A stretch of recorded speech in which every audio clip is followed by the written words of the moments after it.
Hello everyone, कैसे हो आप सभी। मेरा नाम संजीव कुमार है और यूपीपीएससी एआई डिकोडर में आप सभी का स्वागत है। हमने पॉलिटी के 2019 के क्वेश्चन देखे थे जिसमें पार्ट 1 था। अब पार्ट सेकंड की तरफ चल रहे हैं और क्वेश्चन सोल्व करते हैं। ये क्वेश्चन हमारा ये हो गया था, यहाँ पे सेकंड क्वेश्चन भी हमने कर लिया था, ये कवर हो गया था। थर्ड क्वेश्चन ये भी कवर हो गया था और मैंने ये इसका बताया था कि आप ये देख लेना एक बार, क्योंकि यहाँ से क्वेश्चन बनते हैं, इसलिए ये क्वेश्चन भी कवर हो गया था, ये क्वेश्चन भी कवर हो गया था। अब हम इस क्वेश्चन की तरफ बढ़ते हैं आगे। ठीक है, अब क्वेश्चन पढ़ो, क्वेश्चन कह क्या रहा है। अगर हम यहाँ पे देखें सीधा बात करें इस क्वेश्चन की, तो इसमें क्या कह रहा है, निम्नलिखित में से कौन सा सही सम्मिलित नहीं है। अब मैच द फॉलोइंग है, इनमें देखना कौन सा सही है कौन सा सही नहीं है। बंदी प्रत्यक्षीकरण, to have the body of, परमादेश, वी कमांड, प्रतिषेध, टू बी सर्टिफाइड, अधिकार पर्चा, बाई वोट अथॉरिटी। ये इनके सामने लिखा गया है। अब बताना है कि इनमें से कौन सा सही नहीं है, क्योंकि हमने इसकी बात करनी है। पहला तो यो मैं बता देता हूँ कि जो हिंदी मीडियम के स्टूडेंट हैं ना, उनको जो कीवर्ड्स हैं वे इंग्लिश में भी याद करने पड़ेंगे, क्योंकि ये जरूरी होता है। जैसे यहाँ पे इंग्लिश में लिख दिया गया है इनको, to have the body of. अब हमें यहाँ पे देखना है कि इनमें से कौन सा सही है, लेकिन यहाँ पे कुछ चीजें पहले हम समझ लेते हैं थोड़ा सा। अगर यहाँ पे हम बात करें, रिट है जो ये 5 रिट यहाँ पे जारी की जाती है, अगर ये बात करें तो ये कहाँ पे है, ये मौलिक अधिकार में है, मौलिक अधिकार की रिट है। लेकिन मौलिक अधिकार का विचार कहाँ से आया था, ये विचार अमेरिका से लिया गया था। अब हमें यहाँ पे कुछ चीजें और देखनी है। अब देखना क्या है कि जो मैंने आपको मौलिक अधिकार बताए थे 6, अब 6 में से जो लास्ट का मौलिक अधिकार था वो था संवैधानिक उपचारों का अधिकार। संवैधानिक उपचारों का अधिकार, ये बताया था मैंने आपको मौलिक अधिकार। ठीक है, लेकिन इसके बारे में कुछ बातें हैं। पहला तो ये, जो डॉक्टर भीमराव अंबेडकर थे, इन्होंने क्या कहा, इन्होंने इसके ऊपर कुछ बातें कही। इन्होंने इसको कहा कि यह है संविधान की आत्मा और हृदय है, इसकी बात कही। और दूसरा क्या है, ये हमें दिए जाने वाला कौन सा है, ये अधिकारों पर अधिकार दिया गया है, अधिकारों पर अधिकार दिया गया है, अधिकारों पर अधिकार। अब देखो एक चीज यहाँ पे समझो, ये जो संवैधानिक उपचारों का अधिकार है, इससे पहले हमारे पास मौलिक अधिकार है 5। जो इससे पहले के हमारे पास जो 5 मौलिक अधिकार है, इन 5 मौलिक अधिकारों का हमारा उल्लंघन हो रहा है या इनका हनन हो रहा है, हम सीधा कहाँ पे जाएंगे, इनके लिए हम सीधा सुप्रीम कोर्ट जाएंगे। ठीक है, वैसे प्रोसेस क्या होता है, प्रोसेस ये होता है डिस्ट्रिक्ट कोर्ट, फिर इसके बाद हाई कोर्ट, फिर इसके बाद सुप्रीम कोर्ट, ऐसे होता है। लेकिन अगर हमारे मौलिक अधिकारों का हनन या उल्लंघन होता है तो हम सीधा कहाँ पे जा सकते हैं, हम सीधा सुप्रीम कोर्ट में जा सकते हैं। जो कहाँ पे बात की गई है, अनुच्छेद 32। और कितनी रिट जारी करने का अधिकार है, 5 रिट जारी कर सकते हैं। ठीक है, और ये 5 रिट कौन कौन सी है, अगर हम इनको देखें, जो क्वेश्चन की डिमांड है उसको भी यहीं पे हम कवर करेंगे। ये जो 5 रिट है ये कौन कौन सी है, अगर इनको देखें तो हम सबसे पहले बंदी प्रत्यक्षीकरण आता है, बंदी प्रत्यक्षीकरण। दूसरा क्या है इसमें, परमादेश, परमादेश। तीसरा क्या है, प्रतिषेध, प्रतिषेध। चौथा क्या है, उत्प्रेषण, उत्प्रेषण। पांचवा क्या है, पांचवा इसमें अधिकार पर्चा, क्या है, अधिकार पर्चा की बात करते हैं। ये 5 रिट है जो जारी की जाती है और ये सुप्रीम कोर्ट द्वारा की जाती है। तो इस हाई कोर्ट द्वारा भी तो जारी की जाती होगी। हाँ, हाई कोर्ट द्वारा भी जारी की जाती है। तो वो किसके अंतर्गत आता है? ये आर्टिकल 226 के अंतर्गत आता है।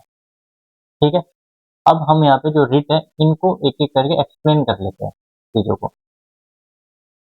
अब हम सबसे पहले देखते हैं यहाँ पे बंदी प्रत्यक्षीकरण ये क्या कहता है। देखो यहाँ पे तो आपको सबसे ही क्लियर हो रहा होगा कि बंदी प्रत्यक्षीकरण क्या है, फिर भी बता देता हूँ। बंदी प्रत्यक्षीकरण इसमें क्या है? देखो अगर यहाँ पे देखिए तो इसका सीधा सीधा मतलब ये समझो कि जो इसमें ऑप्शन में दिया गया है, पहले उसको देख लेते हैं एक बार कि ऑप्शन के अंतर्गत क्या है। ऑप्शन में टू हैव द बॉडी दिया गया है, इसका मतलब यहाँ पे मैं लिख लेता हूँ कीवर्ड में सशरीर प्रस्तुत करना, सशरीर प्रस्तुत करना, प्रस्तुत करना। ठीक है, इसका ही हिंदी में मीनिंग है। अब इसको मैं थोड़ा सा एक्सप्लेन कर देता हूँ और देखो लिख लिख के ही बता देता हूँ ताकि आपका फोकस भी बना रहे और चीजें आपकी क्लियर भी हो जाए। यहाँ पे बताता हूँ, किसी व्यक्ति जब किसी व्यक्ति को जब किसी व्यक्ति को गैर कानूनी तरीके से गैर कानूनी तरीके से जेल या हिरासत में लिया जाता है, हिरासत में रखा जाता है या लिया जाता है, में रखा जाता है,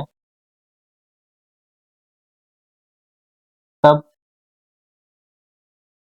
कोर्ट आदेश देता है। कोर्ट क्या कहता है? आदेश देता है, आदेश देता है कि की उस व्यक्ति को हमारे हमारे सामने सामने जीवित या सशरीर शरीर पेश करो, जीवित पेश करो। ये इसकी बात है, ताकि गिरफ्तारी गिरफ्तारी की जांच की जा सके, गिरफ्तारी की जांच की जा सके, की जा सके। कितना क्लियर है? ये क्या कह रहा है? ये कह रहा है अगर किसी व्यक्ति की गैर कानूनी तरीके से जेल या हिरासत में उसको रखा जाता है तो कोर्ट आदेश देता है कि उसको 24 घंटे के अंदर उसमें क्या है आने जाने का टाइम काउंट नहीं होगा, कोर्ट के सामने लेके आना है और वहां पे क्या करना है, उसको जीवित लेके आना है। ये नहीं है कि मतलब जीवित लेके आना है ताकि उसकी गिरफ्तारी का जांच की जा सके कि क्यों गिरफ्तार किया गया है।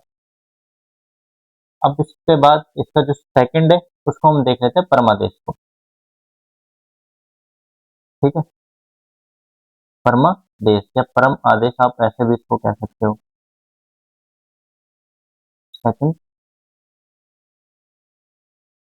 परमादेश, इसकी बात करें तो इसका जो कीवर्ड होगा इसका होगा हम आदेश देते हैं, हम आदेश देते हैं। ठीक है, इसका जो कीवर्ड है वो ये होगा हम आदेश देते हैं। और आदेश हमेशा किसे देते हैं? अपने से नीचे वाले को। इतना क्लियर है? तो इसको मैं लिख देता हूँ एक बार यहाँ पे। जब कोई जब कोई सरकारी जब कोई सरकारी अधिकारी जब कोई सरकारी अधिकारी ये संस्था या निचली अदालत या निचली अदालत निचली अदालत अपने कानून कर्तव्य अपने कानूनी कर्तव्यों को निभाने से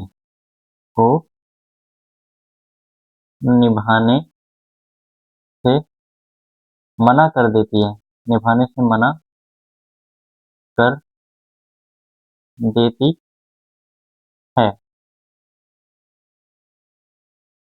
तब ऊपरी अदालत क्या करती है?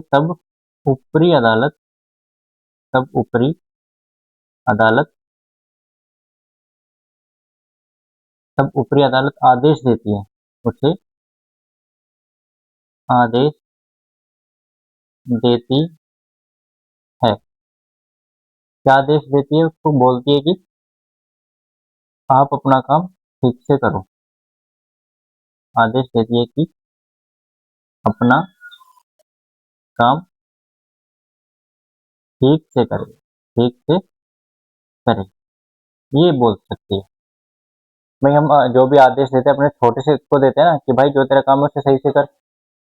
जैसे कंपनी में मैनेजर होता है, वो अपने से जो उसके नीचे उसकी टीम होती है उसको बोलता है कि भाई जो तेरा काम है वो कर, अपने टारगेट पूरे कर, ये कर। तो ऐसे ही यहाँ पे होता है। जो निचली अदालत है उसको ऊपरी अदालत क्या बोलती है? जो तुम्हारा काम है भाई उसको तो काम को पूरा करो, बाकी और काम मत करो, ये बोलती है। ठीक है। अब नेक्स्ट इसमें क्या आता है? इसके अंतर्गत इसमें उत्प्रेषण आता है, या प्रतिषेध, कुछ भी लिख लेते हैं यहाँ पे। तो यहाँ पे हम करते हैं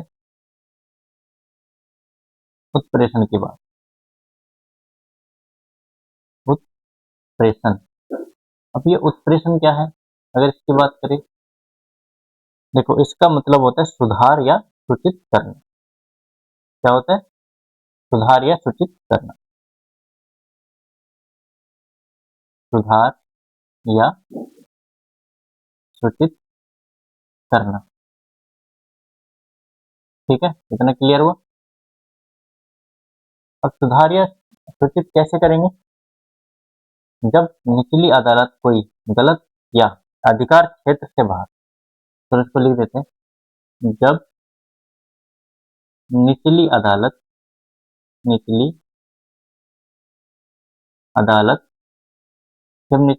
कोई गलत या अधिकार क्षेत्र से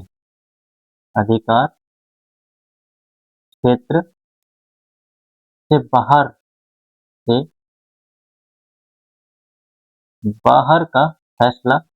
बाहर का फैसला दे चुकी होती है, फैसला दे चुकी होती है, तो ऊपरी अदालत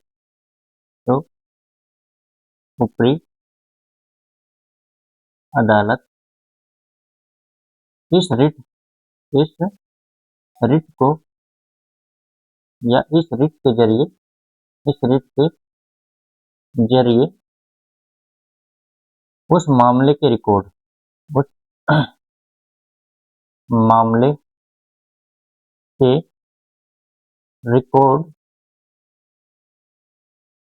के रिकॉर्ड को अपने पास मंगा लेती है, अपने पास मंगा लेती है, और निचली अदालत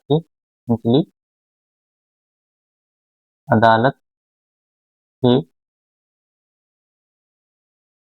फैसले को रद्द कर देती है, फैसले को रद्द कर देती है। देखो इसका क्या मतलब है? इसका सीधा सीधा यही मतलब है कि जब जैसे हाई कोर्ट है या मान लो डिस्ट्रिक्ट कोर्ट है, उसने जो फैसला सुनाया वो एक तो गलत है, या अपने अधिकार क्षेत्र जो शक्ति उसके पास नहीं थी उस मतलब उस शक्ति से बाहर निकल के उन्होंने डिसीजन दे दिया। फिर वो कहाँ पे गए? हाई कोर्ट में गए। तो हाई कोर्ट ने क्या किया कि उसने बताया कि ये जो तुम्हारा फैसला है ये संवैधानिक रूप से सही नहीं है। और दूसरा ये कि तुमने अपनी शक्तियों का, जो तुम्हारे पास शक्ति नहीं थी उस शक्तियों का गलत यूज इस्तेमाल किया, तो इसलिए इस फैसले को यहाँ पे क्या किया जाता है, रद्द किया जाता है। ठीक है, इसके बाद यहाँ पे आएगा प्रतिषेध।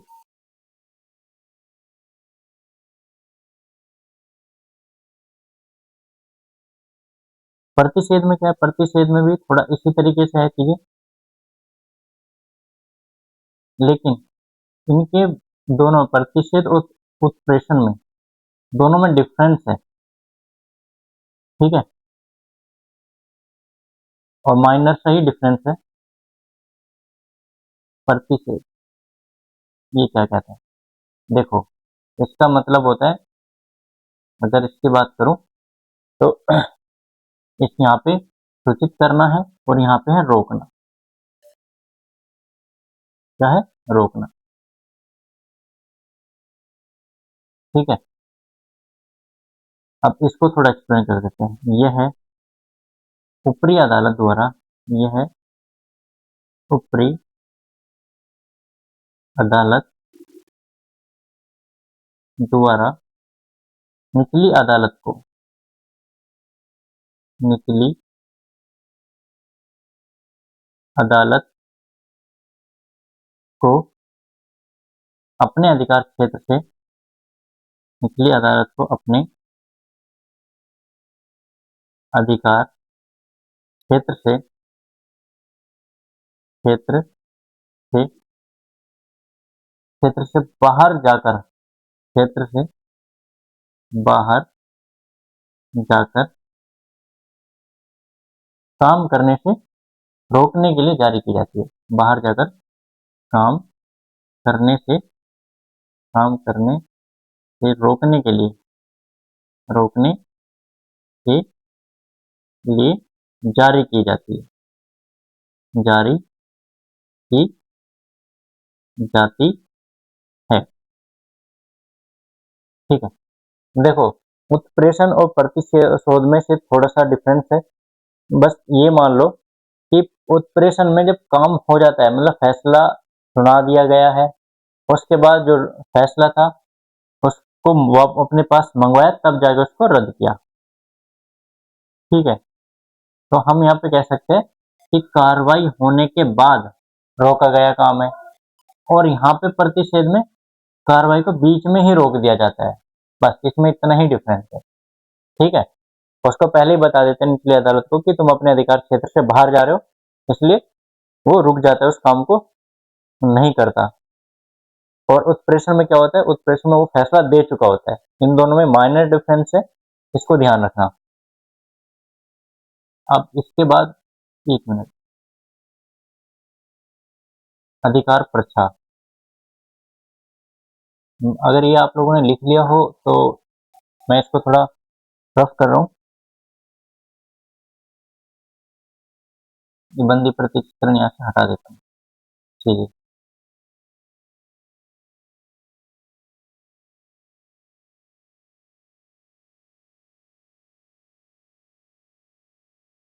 ठीक है, अब यहाँ पे लिख दें अधिकार प्रच्छा, अधिकार प्रच्छा। अब इसका मतलब क्या होता है, देखो अगर अधिकार प्रच्छा की बात करें तो यहाँ पे आएगा तुम्हारा किस अधिकार से, क्या आएगा, किस अधिकार से, किस अधिकार से। इसके अंतर्गत क्या होता है,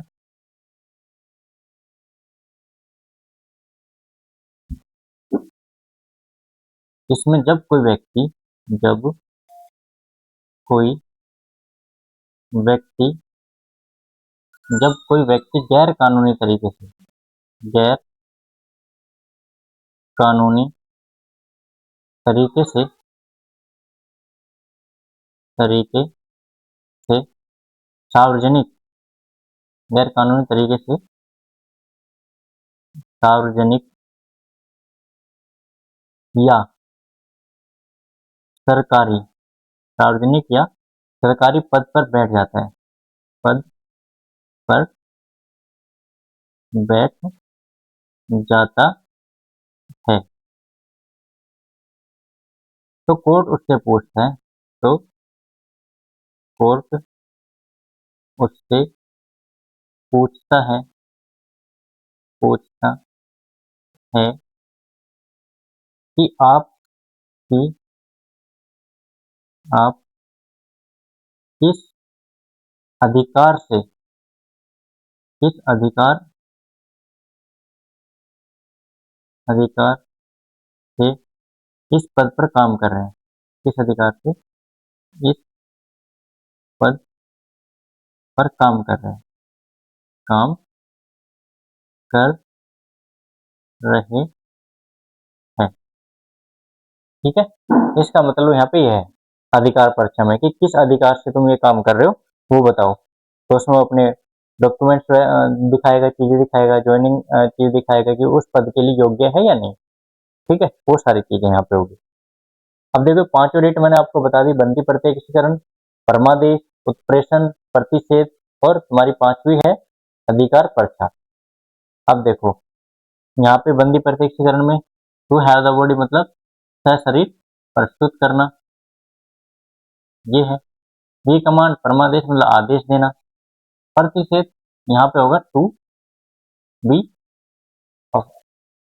टू बी फॉरबिड, या यहाँ पे टू फॉरबिड लिख दो, यहाँ पे ये होगा, मतलब इसका ये होता है रोकना। ठीक है, और यहाँ पे टू बी सर्टिफाइड किया हुआ है, तो इसका जो गलत ऑप्शन होगा वो सी होगा।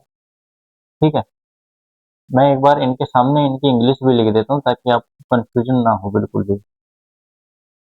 ठीक है, अधिकार परीक्षा यहाँ पे क्योंकि आपके क्वेश्चन में जिस तरीके से दिया है उस तरीके से यहाँ पे लिखना चाहिए। अधिकार परीक्षा में मैं यहाँ पे एरो बना कर लिख रहा हूँ, ध्यान रखना। By vote authority, by vote authority, authority, इसका यहाँ पे ये मतलब हो गया। फिर बंदी प्रत्यक्षीकरण या परमादेश वी कमांड, वी कमांड। फिर इसके बाद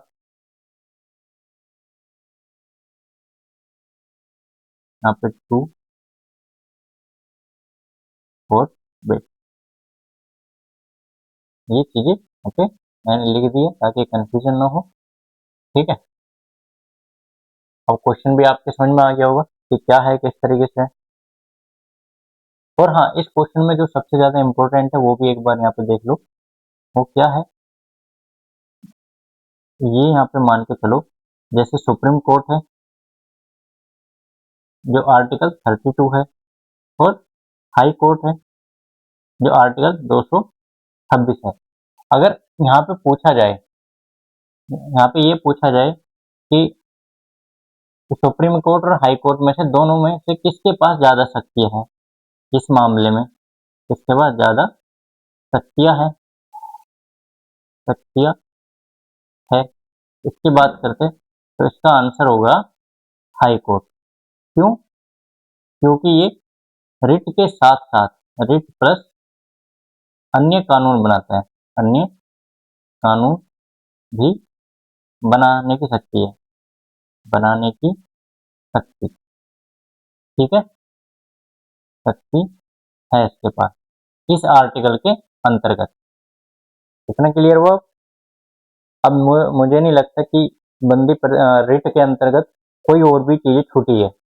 देखो इस क्वेश्चन से हमने पूरा बेसिक कवर कर लिया, इसका सारे रिट समझ लिए, और किसने रिट के बारे में क्या कहा, भीमराव अंबेडकर ने क्या कथन बोला था कि ये संविधान की आत्मा है और हृदय है, अधिकारों का अधिकार है, इसको और समझ लेते हैं। अधिकारों पर अधिकार, देखो हमारे पास 5 मौलिक अधिकार है, उन 5 मौलिक अधिकारों पे ये एक ऐसा अधिकार है जो उन सबकी रक्षा करता है, सुरक्षा करता है। ठीक है, सुरक्षा की गारंटी देता है, तो इसको इसलिए बोला गया अधिकारों पर अधिकार। लेकिन इसमें एक चीज और है जो इसको याद रखना है, बस छोटा सा ही, ज्यादा नहीं है। ठीक है, यहाँ पे मैं लिख देता हूँ। जैसे मान लो आपने देखा होगा मूल ढांचा। मूल ढांचा क्या है? केशवानंद भारती द्वारा दिया गया स्टेटमेंट है जिसमें बेसिक स्ट्रक्चर की बात की गई है, बेसिक स्ट्रक्चर। और इसके अंतर्गत किसको रखा गया? अनुच्छेद 32 को, इसको रखा गया। देखो, मूल ढांचे में बाकी मौलिक अधिकार भी आते हैं, लेकिन छोटा सा डिफरेंस है। बस डिफरेंस यही है कि बाकी जो 5 मौलिक अधिकार है उनमें संसद क्या कर सकती है? बदलाव कर सकती है, चेंजेस कर सकती है। जैसे 7 मौलिक अधिकार थे, उनमें से एक मौलिक अधिकार हटा दिया गया, संपत्ति का अधिकार।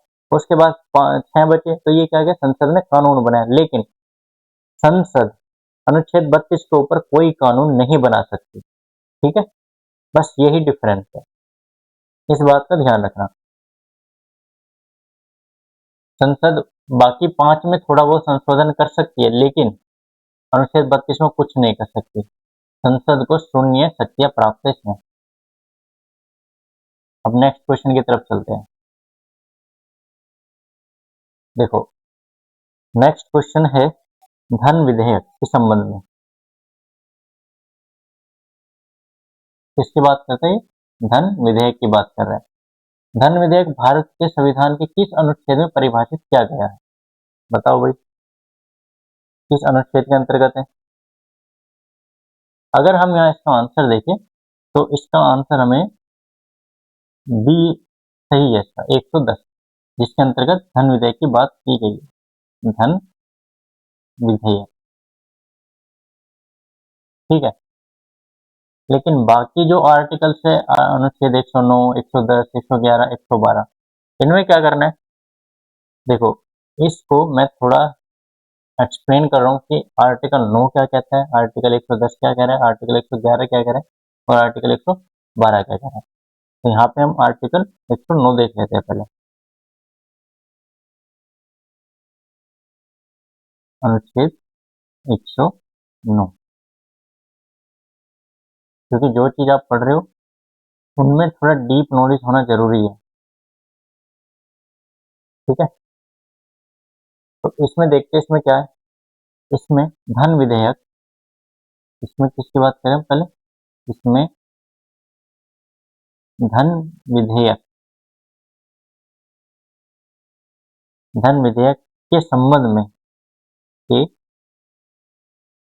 संबंध में विशेष प्रक्रिया, विशेष प्रक्रिया,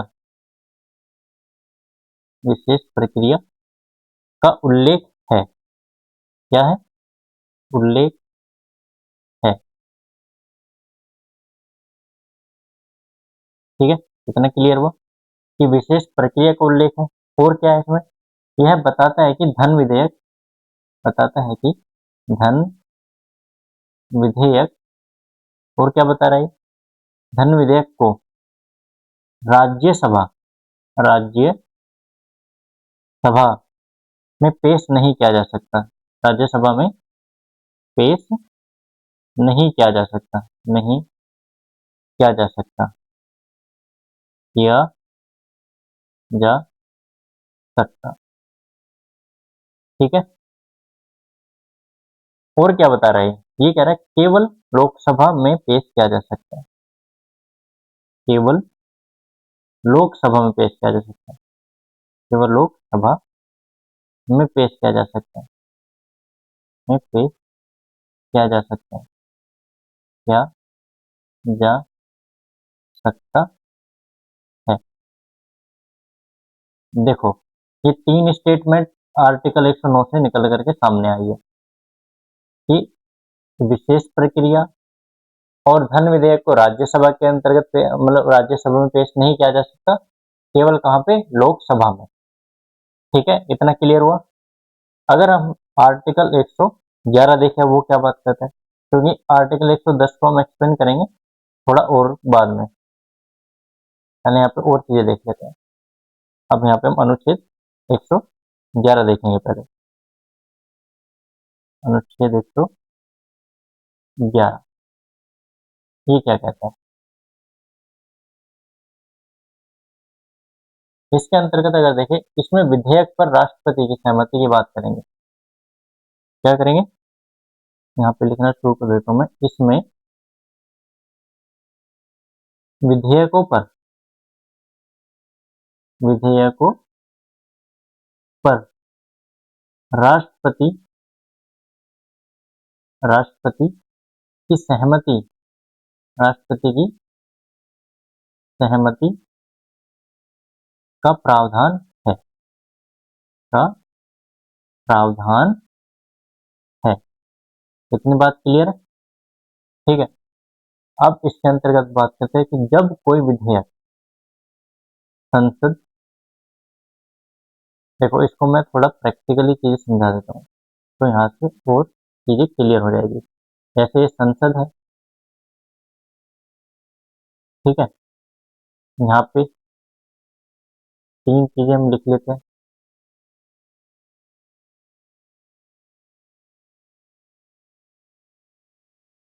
यहाँ पे लोकसभा, यहाँ पे राज्यसभा और यहाँ पे राष्ट्रपति। इस तरीके से काम होता है, ये तो पता है। जैसे मान लो कोई विधेयक यहाँ पे है, कोई विधेयक यहाँ पे आया कि यहाँ पे पास किया गया, फिर ये राज्यसभा में आया, फिर ये यहाँ पे पास किया गया। अब विधेयक कहाँ पे है? राष्ट्रपति के पास है। तो राष्ट्रपति अपनी यहाँ पे क्या करते हैं? स्वीकृति दे देगा, स्वीकृति दे सकता है, दे सकता है। दूसरा, स्वीकृति रोक सकता है, स्वीकृति रोक सकता है, रोक सकता है। ठीक है। और क्या कर सकता है? पुनर्विचार के लिए वापस भेज सकता है, पुनर्विचार के लिए वापस भेज सकता है, वापस भेज सकता है, सकता है। अब ये तीन यहाँ पे राष्ट्रपति के पास शक्तियां हैं, ये काम कर सकते हैं। लेकिन अगर हम धन विधेयक की बात करें तो धन विधेयक में क्या करेंगे? धन विधेयक के अंतर्गत वो स्वीकार कर सकते हैं, धन विधेयक को स्वीकृति रोक सकते हैं, लेकिन पुनर्विचार के लिए नहीं भेज सकते। यहाँ पे हम लिख देंगे इसको, धन विधेयक को छोड़कर, धन विधेयक को छोड़कर। अब देखो, ठीक है, अगर हम धन विधेयक की बात करें तो यहाँ पे धन विधेयक को पुनर्विचार के लिए नहीं भेज सकते राष्ट्रपति। अब इतना क्लियर हुआ कि आर्टिकल 111 में क्या है कि ये विधेयकों पर राष्ट्रपति की सहमति की बात करता है, और सहमति वो कैसे देता है? स्वीकृति देता है, या स्वीकृति रोक सकता है, पुनर्विचार के लिए लौटा सकता है। लेकिन धन विधेयक को पुनर्विचार के लिए नहीं लौटा सकता, इसलिए उसको यहाँ से हटा दिया।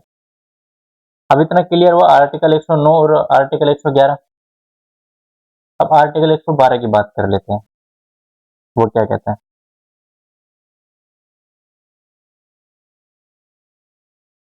अनुच्छेद 112 ये क्या कह रहा है?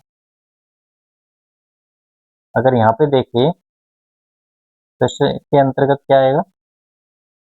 इसमें वार्षिक वित्तीय विवरण, इसकी बात करते हैं। इसमें वार्षिक वित्तीय विवरण की बात करते हैं। इसको अगर हम लोकल लैंग्वेज में बोले तो बजट है। क्या है? बजट, जैसे आम बोलचाल में बोलते हैं। विवरण का प्रावधान है, प्रावधान है। तो इससे एक चीज वो सामने निकल के आ रही है कि संविधान के अंतर्गत बजट नहीं है। संविधान के अंतर्गत क्या लिखा हुआ है? वार्षिक वित्तीय विवरण लिखा हुआ है। ठीक है। आम बोलचाल के अंतर्गत, आम बोलचाल बोलचाल में क्या बोलते हैं, बजट बोल देते हैं, और बजट शब्द संविधान में कहीं नहीं, ठीक है, उसकी जगह वार्षिक वित्तीय विवरण है। इसके तहत राष्ट्रपति क्या करते हैं, इसके तहत राष्ट्रपति हर वित्तीय वर्ष, हर वित्तीय वर्ष, हर वित्तीय वर्ष में में सरकार की अनुमानित प्राप्तियां, अनुमानित प्राप्तियां और खर्चों का विवरण, और खर्चों का विवरण संसद के सामने रखवाता है, संसद के सामने रखवाता है, रखवाता है।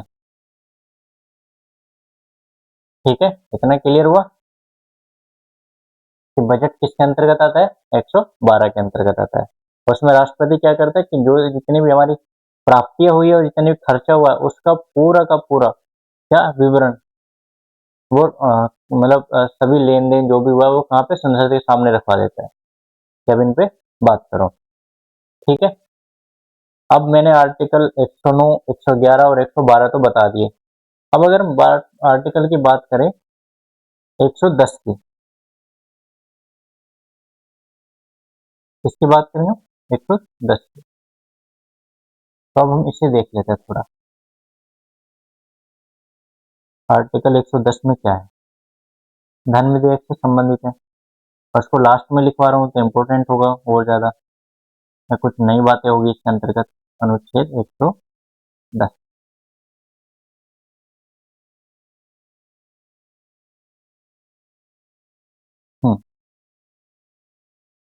धन विधेयक,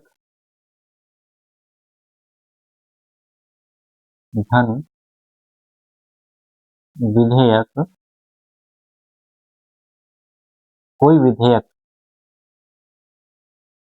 मतलब ये कि धन विधेयक या कोई विधेयक, धन विधेयक जब माना जाता है, कोई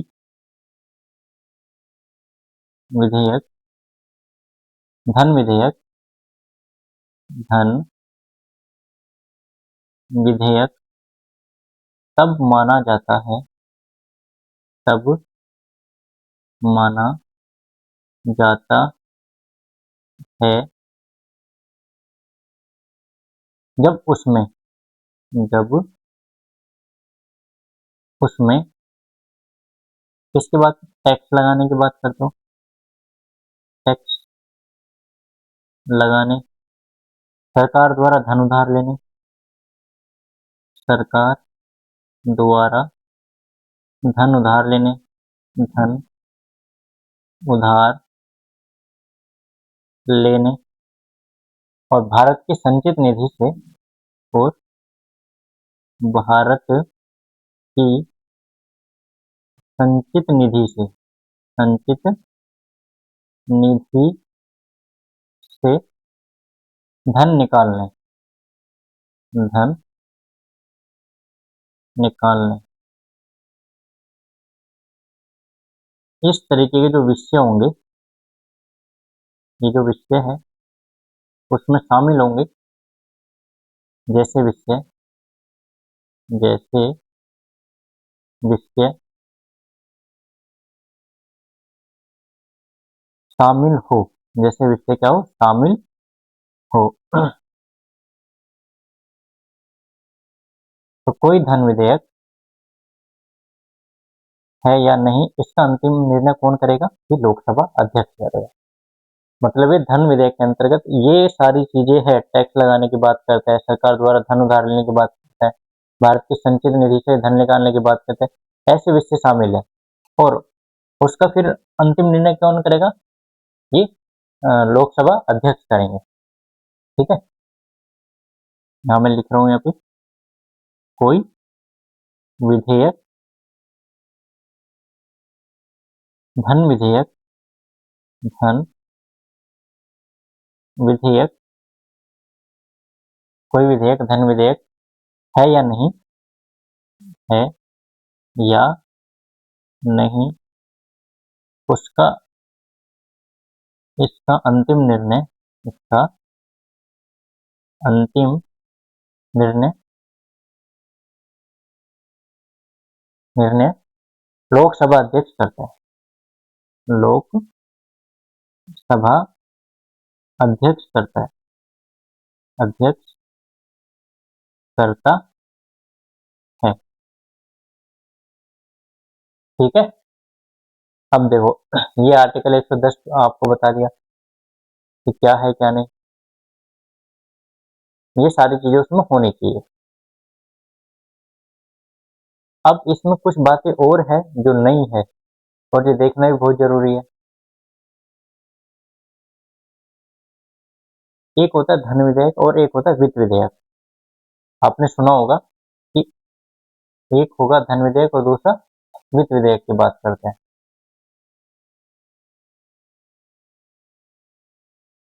ठीक है, अगर यहाँ पे हम अनुच्छेद 117 की बात करें, अनुच्छेद 117 की बात करें तो इसके अंतर्गत क्या है, यह है एक क्या है, यह है एक बड़ा दायरा है, बड़ा दायरा है। किससे, धन विधेयक से ज्यादा चीजें किसके अंतर्गत है, वित्त विधेयक के अंतर्गत है। ठीक है, इसमें क्या है, इसमें इसमें धन से जुड़े मामले तो होंगे, धन से जुड़े मामले ये तो होंगे ही, जैसे अनुच्छेद 110, जैसे अनुच्छेद 110 के विषय, 10 के विषय ये तो होंगे। लेकिन इसके साथ साथ, लेकिन मतलब इसके साथ साथ जुड़े मामलों के साथ साथ अन्य प्रशासनिक, अन्य प्रशासनिक, अन्य प्रशासनिक ये राजस्व संबंधित या राजस्व संबंधित संबंधित कानूनी मामले भी शामिल होंगे, कानूनी मामले भी शामिल होंगे।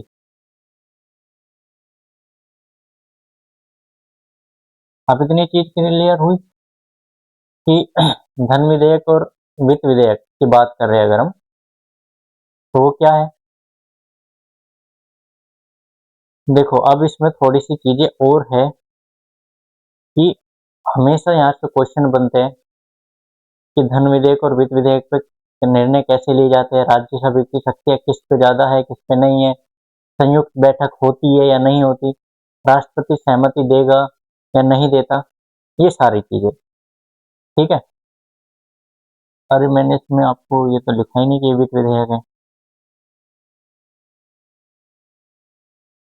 यहाँ पे इससे रिलेटेड किससे संबंधित है, वित्त विधेयक से। ठीक है, इतना क्लियर हुआ। हम्म, अब मैं कुछ चीजें यहाँ पे आपको बता रहा हूँ जो आपके लिए बहुत ज्यादा इंपॉर्टेंट है, वो लिख लेना। निर्णय लेने की शक्ति, निर्णय लेने की शक्ति, लेने की शक्ति की अगर बात करें इसके अंतर्गत, तो धन विधेयक के संबंध में निर्णय लेने की शक्ति किसके पास है,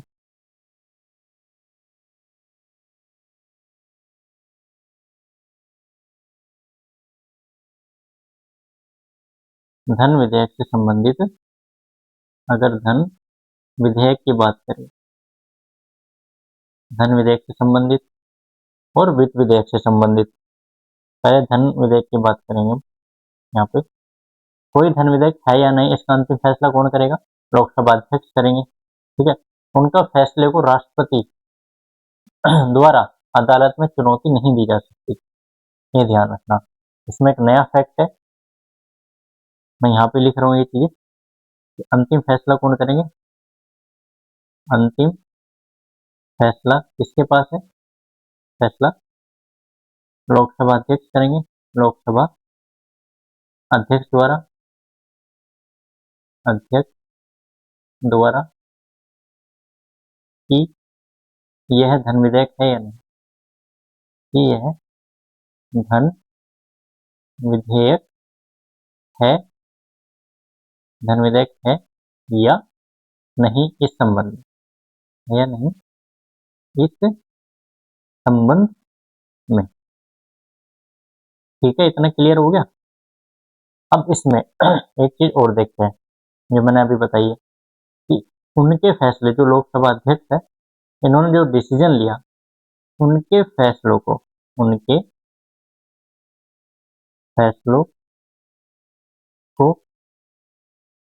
अदालत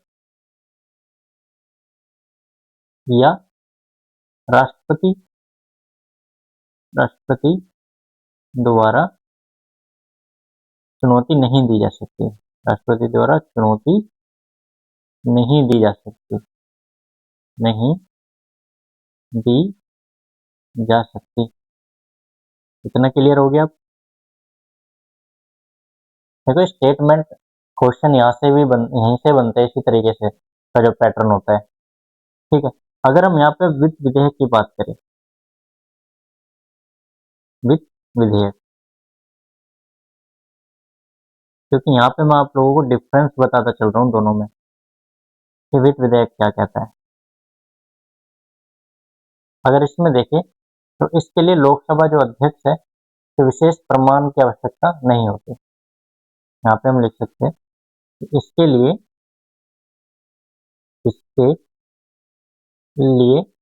लोकसभा अध्यक्ष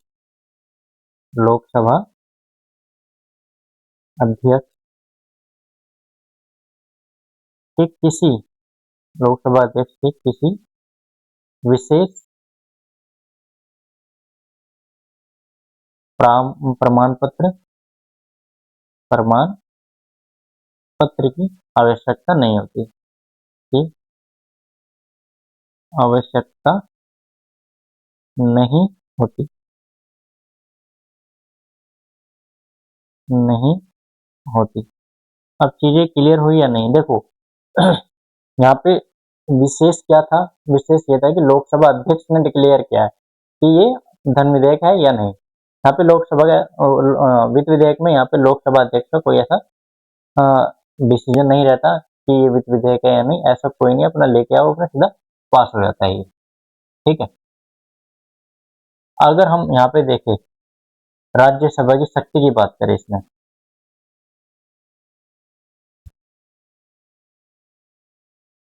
राज्यसभा की शक्तियों की बात करें यहाँ पे, देखो अगर ऐसा लग रहा है कि आंसर बहुत ज्यादा लंबा जा रहा है तो ऐसा बिल्कुल मत सोचना, क्योंकि कॉन्सेप्चुअल है सारी चीजें। अगर धन विधेयक की बात करें यहाँ पे, कि धन विधेयक के संदर्भ में राज्यसभा के पास कौन कौन सी शक्तियां है, तो राज्यसभा के पास बहुत सीमित शक्तियां हैं। यहाँ पे राज्यसभा ना तो इसे खारिज कर सकती है और न इसमें संशोधन कर सकती है। वो क्या करेगी? मैं यहाँ पे लिख देता हूँ, राज्यसभा के पास बहुत सीमित शक्तियां हैं, बहुत सीमित शक्तियां है। ठीक है, ये लिख सकता हूँ। और इसमें लिखने का क्या है, राज्यसभा इसे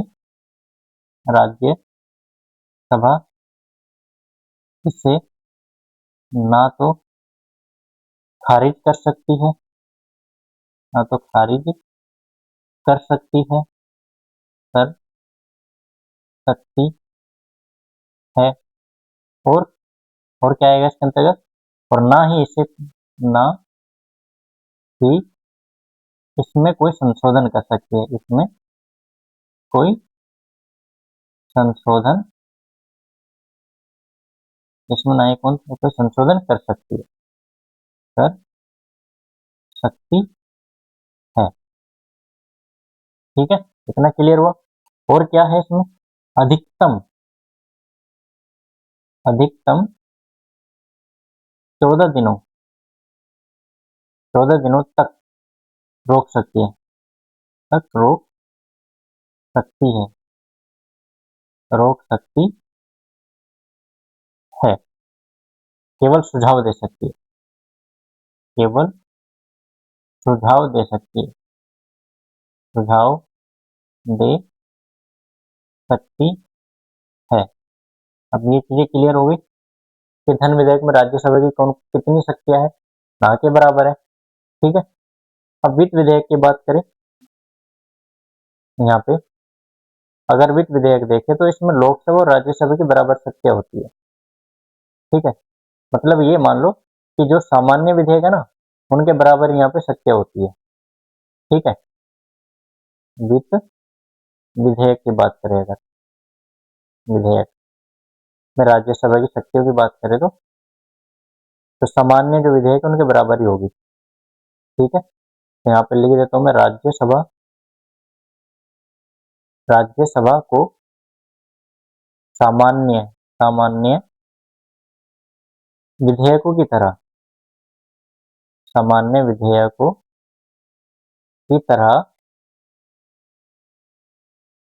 की तरह बराबर की शक्तियां प्राप्त होती है, बराबर की शक्तियां प्राप्त होती है, शक्तियां प्राप्त होती है, प्राप्त होती है। कितना क्लियर हो गया। अब इसमें देखेंगे हम संयुक्त बैठक। ठीक है, तो अगर संयुक्त बैठक की बात करें, संयुक्त बैठक का तो कोई विशेष प्रावधान नहीं है धन विधेयक के अंतर्गत। यहाँ पे देखें हम संयुक्त बैठक, संयुक्त बैठक की बात करें और संयुक्त बैठक में हम देखें वित्त विधेयक और धन विधेयक की बात करें, वित्त विधेयक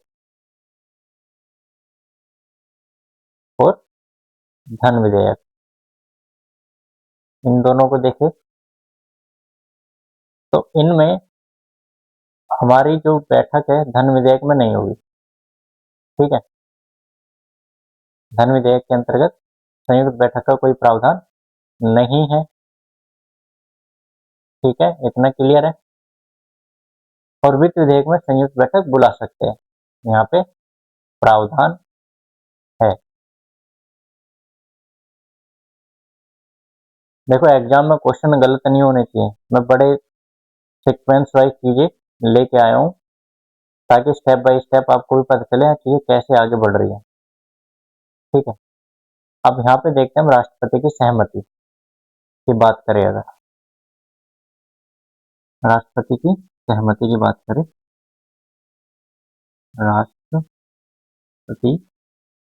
की सहमति, की सहमति धन विधेयक और वित्त विधेयक के मामले में। अगर यहाँ पे हम देखें धन विधेयक, धन विधेयक देखें तो इसके अंतर्गत क्या आएगा, यहाँ पे अगर हम बात करें धन विधेयक की तो इसमें संसद में पेश करने से पहले राष्ट्रपति की पूर्व सहमति अनिवार्य है। ये ध्यान रखना कि संसद में, संसद में पेश करने से पहले, पेश करने से पहले राष्ट्रपति, राष्ट्रपति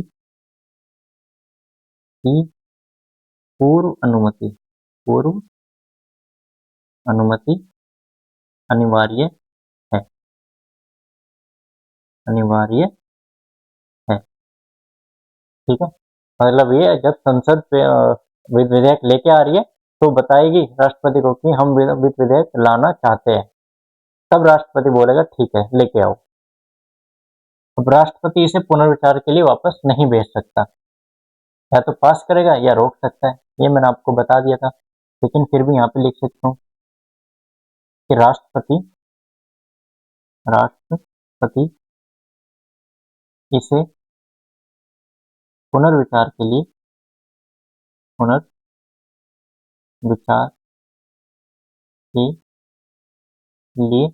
नहीं भेज सकता, पुनर्विचार के लिए वापस नहीं भेज सकता, वापस नहीं भेज सकता। ठीक है, इतना क्लियर है।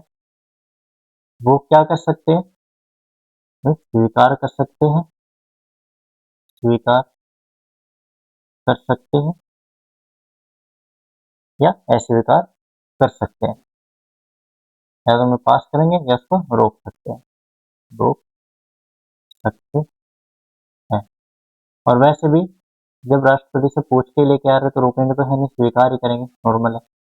ठीक है, अब धन विधेयक में राष्ट्रपति की शक्ति का पता चला।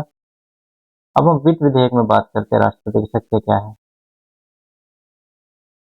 वित्त विधेयक, वित्त विधेयक की बात करें, इसमें राष्ट्रपति की शक्तियां कितनी इंपॉर्टेंट है कितनी नहीं, वो भी देख लेते हैं। यहाँ पे राष्ट्रपति की सिफारिश आवश्यक होती है, लेकिन राष्ट्रपति से पुनर्विचार के लिए वापस भेज सकता है। इसमें हम ये लिख सकते हैं कि राष्ट्रपति की सिफारिश, राष्ट्रपति की सिफारिश आवश्यक होती है, आवश्यक होती है और पुनर्विचार के लिए भेज सकते हैं। राष्ट्रपति इसे पुनर्विचार के लिए भेज सकते हैं, पुनर्विचार के लिए भेज सकते हैं, के लिए भेज सकते हैं। ठीक है, ये दोनों चीज यहाँ पे क्लियर हुई वित्त विधेयक के संदर्भ में। अब देखो, ये मैंने एक एक चीजें यहाँ पे एक्सप्लेन की है कि राष्ट्रपति की सहमति धन विधेयक और वित्त विधेयक में क्या डिफरेंस होगा, फिर राज्यसभा की शक्तियों को लेकर के धन विधेयक और वित्त विधेयक में क्या डिफरेंस होगा, फिर संयुक्त बैठक को लेकर के इनमें क्या डिफरेंस होगा, उसके बाद निर्णय लेने की शक्ति धन विधेयक के संबंध में और वित्त विधेयक के संबंध में क्या होगा। ये चीजें क्लियर हुई। अब इसके बाद एक चीज थोड़ी सी और देख लेते हैं इसमें। इसके अंतर्गत अगर हम बात करें तो आपने देखा होगा कि जो वित्त विधेयक होते हैं ना, वो भी दो तरीके के होते हैं, एक श्रेणी 1 और एक श्रेणी 2 में आते हैं। वित्त विधेयक की बात करें अगर हम यहाँ पे, तो वित्त विधेयक को दो श्रेणी में बांटा गया है। वित्त विधेयक की बात करें, वित्त विधेयक को दो श्रेणियों में, दो श्रेणियों में बांटा गया है, बांटा जाता है। देखो, ये मैं इसलिए यहाँ पे सारी चीजें करा रहा हूँ एक साथ, ताकि आप लोगों को इधर उधर बुक में ना भागना पड़े। अगर आप वीडियो देख रहे हो और चीजें समझ में आ रही है और क्वेश्चन सॉल्व हो रहे हैं, तो उस क्वेश्चन से जुड़े हुए सारे कॉन्सेप्ट आप लोगों को एक ही जगह मिल जाए, जिससे ना आप क्लास नोट्स की तरफ भागोगे और ना बुक की तरफ। ठीक है, तो उससे आपका टाइम बचेगा। 117 क्लोज 1 ये श्रेणी 1 है, अनुच्छेद 117 क्लोज 3, 117 क्लोज 3 की बात करते हैं। ये श्रेणी 2, श्रेणी 1 और श्रेणी 2। ठीक है, अगर इसमें हम बात करें श्रेणी 1 की, तो श्रेणी 1 है जो हमने अब तक पढ़ते आ रहे थे वही थी। इसमें धन विधेयक से जुड़े विषय और साथ साथ कुछ सामान्य कानून या प्रशासनिक कानून से जुड़े विषय इसमें शामिल होंगे। ठीक है, ये हमने पढ़ा था। फिर अभी हमें इसमें देखना है कि अनुच्छेद 117 क्लोज 3 के अंतर्गत क्या होता है। इसमें मैं यहाँ पे मार्क कर देता हूँ वित्त विधेयक जो हम पहले पढ़ चुके हैं, वित्त विधेयक की परिभाषा हम पढ़ चुके हैं। क्या इसमें लिख दूं? लिख देता हूँ ना, आप लोग फिर कंफ्यूज हो गए कि यार ये यहाँ पे क्या हो गया। ठीक है, मैं यहाँ पे फिर से लिख के दिखा रहा हूँ आपको, बता देता हूँ चीजें, समझ में और अच्छे से आ जाएगा। ठीक है, ये देखो यहाँ पे, इसमें धन विधेयक, इसमें धन विधेयक, धन विधेयक से जुड़े विषय, से जुड़े विषय, और आप लोगों को डिफरेंस भी यहाँ पे पता चल जाएगा। जैसे टैक्स लगाना, टैक्स लगाना, डिफरेंस क्या पता चलेगा? अनुच्छेद 117 क्लोज 1 और अनुच्छेद 100 क्लोज 3 में क्या डिफरेंस है, इन डेफिनेशन यहाँ पे लिख देता हूँ। के साथ साथ, के साथ साथ कुछ सामान्य कानून, कुछ सामान्य कानून या प्रशासनिक, या प्रशासनिक विषय भी शामिल है, प्रशासनिक विषय भी, विषय भी शामिल है। ये डेफिनेशन हम पहले भी लिख चुके हैं, शामिल है, ये इसके अंतर्गत आएगी। अब इसमें आर्टिकल 117 क्लोज 3 देखेंगे। ये डेफिनेशन तो आपको पता ही है,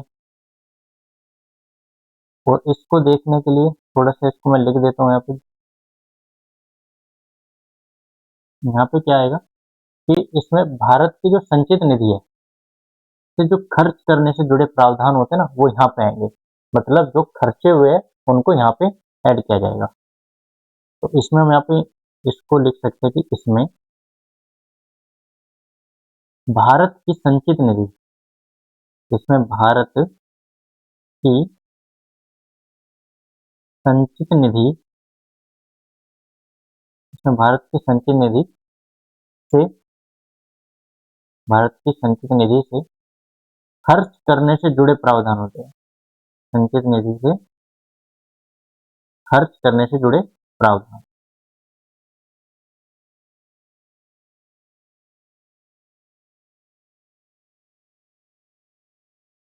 खर्च करने से जुड़े प्रावधान यहाँ पे शामिल होंगे, प्रावधान होते हैं। अब इसके अंतर्गत एक छोटा सा चीज और आएगी, इसके अंतर्गत अनुच्छेद 110 का कोई भी विषय, कोई भी मामला शामिल नहीं होता है। ठीक है, इसमें यह अलग पॉइंट एक बना देता हूं मैं ताकि याद रहे।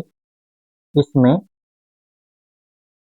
अनुच्छेद 110 मतलब धन विधेयक, धन विधेयक का कोई भी, का कोई भी, कोई भी विषय शामिल नहीं होता, कोई भी विषय शामिल नहीं होता। ठीक है इतना। अब देखो, आप लोगों को दोनों चीजें समझ में आई, क्या डिफरेंस है कि धन विधेयक से जुड़े विषय यहाँ पे है आर्टिकल 117 क्लोज 1 में, और आर्टिकल 117 क्लोज 3 में क्या है, इसके अंतर्गत खर्चे आते हैं कि संचित निधि से जितना पैसा लिया है वो कहाँ का खर्च हुआ, वे सारे प्रावधान यहाँ पे ऐड होंगे। और धन विधेयक का यहाँ पे कोई भी रोल नहीं है, कोई भी यहाँ से कोई भी मामला नहीं आएगा, विषय नहीं आएगा। ठीक है, अब इसको देखते हैं यहाँ पे कुछ चीजें और कि संसद में पेश करने की शुरुआत कैसे होती है इनको लेकर के, राष्ट्रपति की सिफारिशें क्या है इन पर, और राज्यसभा की शक्ति और संयुक्त बैठक का क्या प्रावधान है इन दोनों पर। ठीक है, अगर यहाँ पे देखें हम सदन में पेश करने की शुरुआत इसकी कैसे होती है।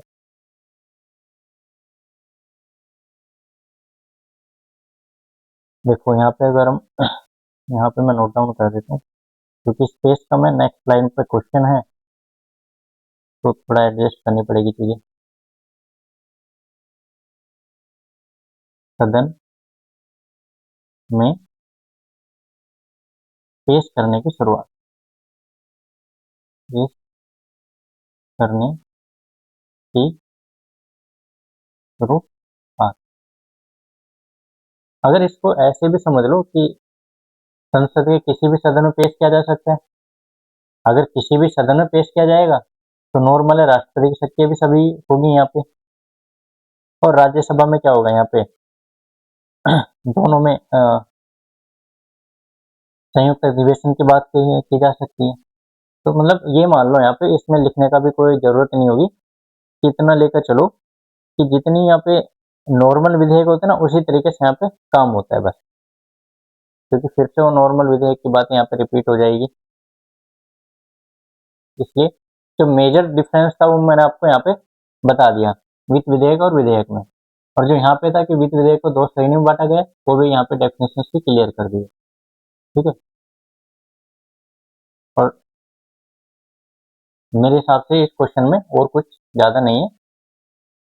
ठीक है, अब आगे बढ़ते हैं।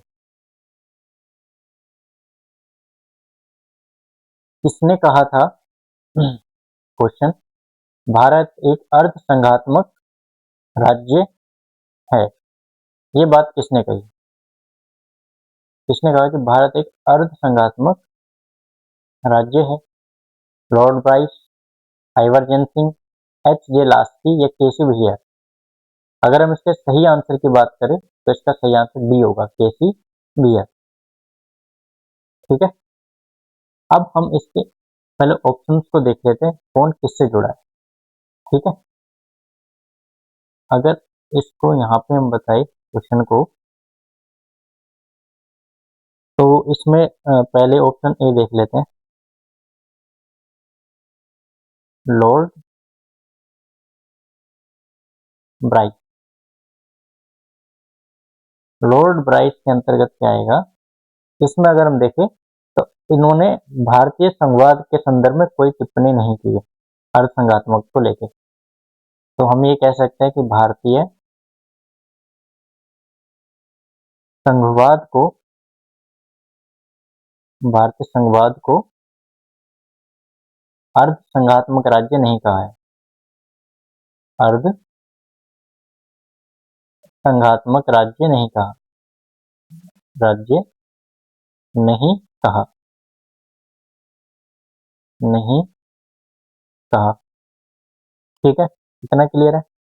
अगर हम यहाँ पे बात करें एच जे लास्की की, बी अगर यहाँ पे देखें एच जे लास्की, इसकी बात करें तो इस संदर्भ में देख लेते हैं इन्होंने क्या किया था, इन्होंने बहुलवाद और राज्य की संप्रभुता पर विचार दिया। क्या दिया इन्होंने, बहुलवाद और राज्य की संप्रभुता, राज्य की संप्रभुता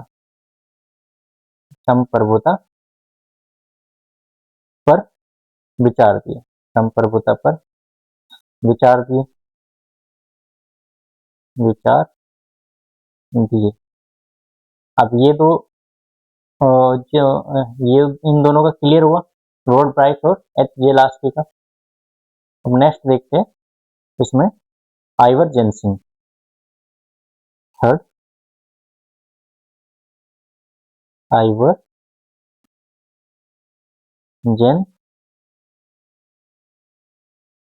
सिंह। ठीक है, इन्होंने क्या कहा, इनका अगर बात करें इन्होंने बोला है कि जो संघ है ना ये एक ऐसा संघ है जो केंद्रीकरण को मजबूत करता है, मतलब सेंट्रलाइजेशन को ज्यादा मजबूत कर रहा है, उसकी तरफ सपोर्ट करता है। तो उन्होंने क्या बोला, केंद्रीकरण की बात की, केंद्रीकरण को मजबूत करता है, को मजबूत करता है, मजबूत करता है। कौन करता है, भारतीय संघवाद, भारतीय संघवाद, इसके बारे में इन्होंने बोला है। ठीक है, और इन्होंने क्या बोला है, इन्होंने संविधान सभा को वकीलों का स्वर्ग भी कहा है। इन्होंने संविधान सभा को क्या कहा? वकीलों का स्वर्ग। वकीलों का स्वर्ग जैसी टिप्पणी भी इन्होंने किया, आलोचना अपनी बात रखी है इस संदर्भ में इन्होंने, ये बात इन्होंने यहाँ पे कही है। ठीक है, केंद्रीकरण की तरफ झुकाव बोला और संविधान सभा को वकीलों का स्वर्ग बताया। अगर हम फोर्थ की बात करें, आइवर, तो ये तो हो गया ना, आइवर सिंह, केसी वियर अभी रह गए हैं, उनके बारे में बोलते, जिन्होंने बोला था कि अल्पसंख्यात्मक प्रणाली है। अब इन्होंने क्यों बोला वो भी मैं आपको यहाँ पे बता देता हूँ। केसी वियर की बात करें, के सी वियर, अगर इनको यहाँ पर देखा जाए तो इन्होंने क्या कहा? भारतीय संघवाद को अल्पसंख्यात्मक कहा है। भारतीय संघवाद, संघवाद को क्या कहा? अर्धसंघात्मक, अर्धसंघात्मक का है। ठीक है, और इन्होंने क्या कहा? इन्होंने भारत का जो संविधान है, मतलब भारत के संविधान जो ढांचे में है उसका संज्ञेय है, लेकिन आत्म और व्यवहारिक जो उसकी प्रक्रिया वो एकात्मक है। उन्होंने दो चीज बोली कि जो भारतीय संविधान का जो ढांचा है, मतलब भारत का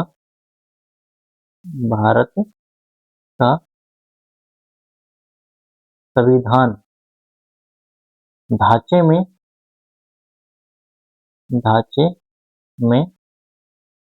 तो संघात्मक है, वो संघात्मक है, लेकिन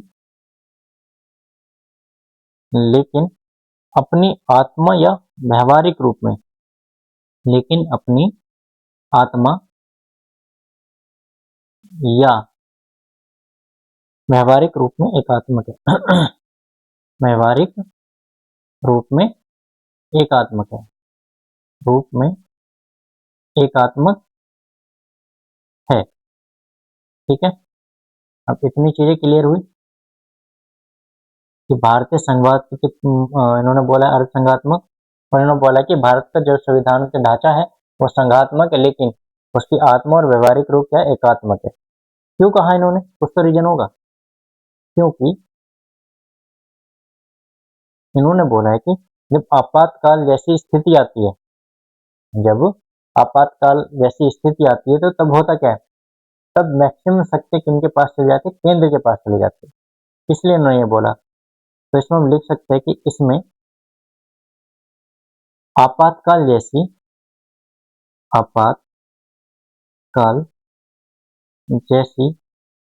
परिस्थिति में केंद्र सरकार अत्यधिक शक्तिशाली हो जाती है।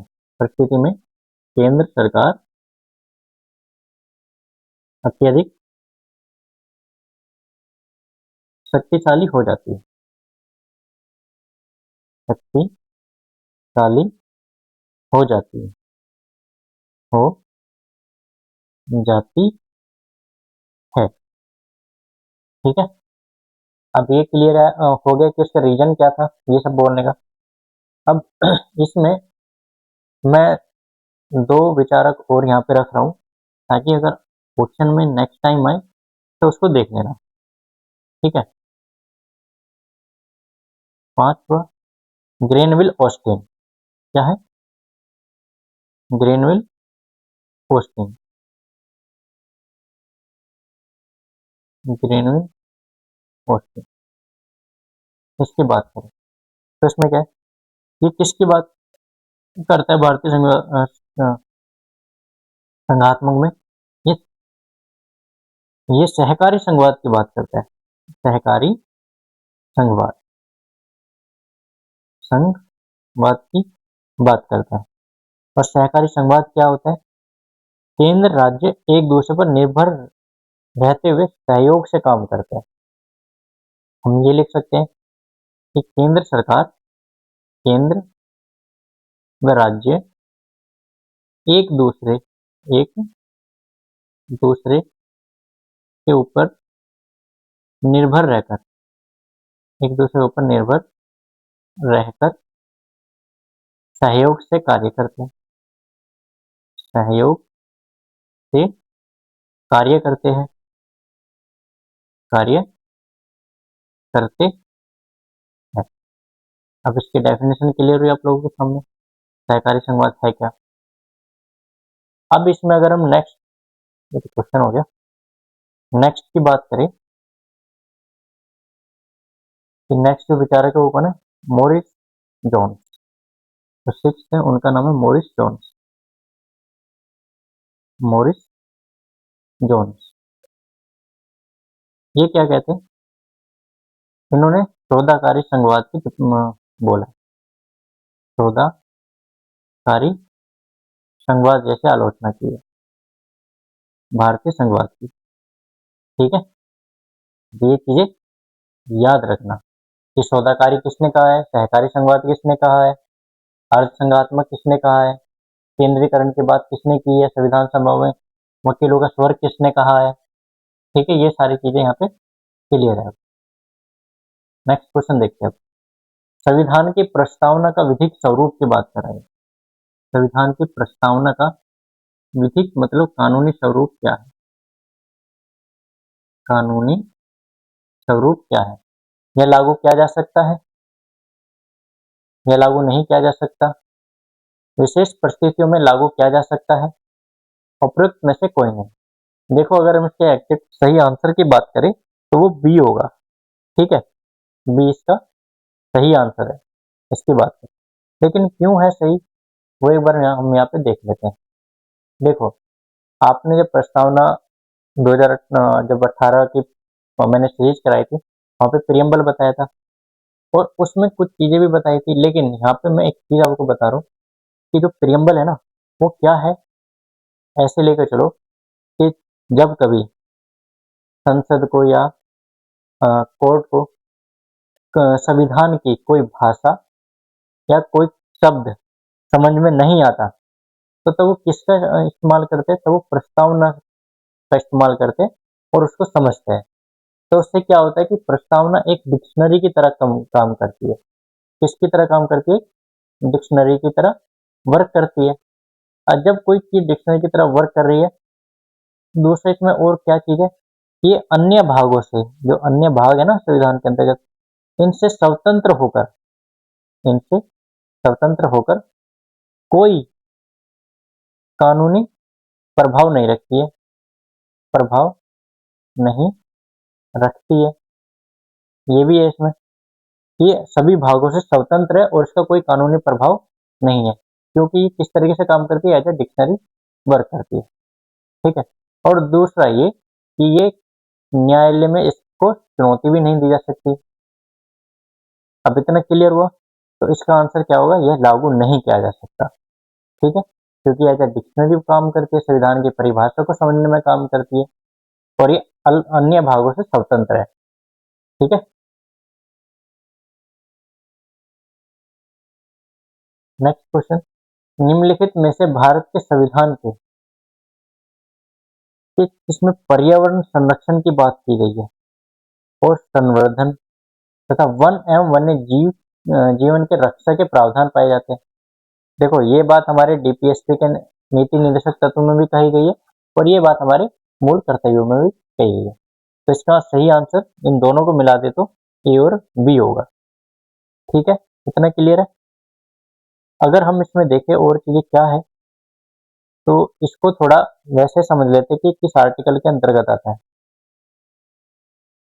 अगर हम यहाँ पे देखें, इसकी बात करें मूल कर्तव्य में कहाँ पर आता है, तो ये अनुच्छेद 51 क्लोज ए सब क्लोज जी के अंतर्गत आता है।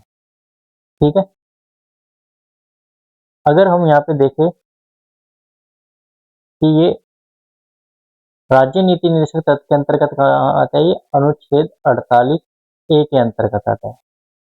ठीक है, और इन दोनों को, अगर इन दोनों की बात करें, ये दोनों 42वें संविधान संशोधन द्वारा जोड़े गए, 42वें संविधान संशोधन अधिनियम द्वारा इनको 1976 में द्वारा जोड़ा गया, द्वारा जोड़ा गया। कहाँ पे, मूल कर्तव्य में और डीपीएसपी के अंतर्गत। अब ये चीजें क्लियर हो गई। नेक्स्ट देखते हैं अब इसमें।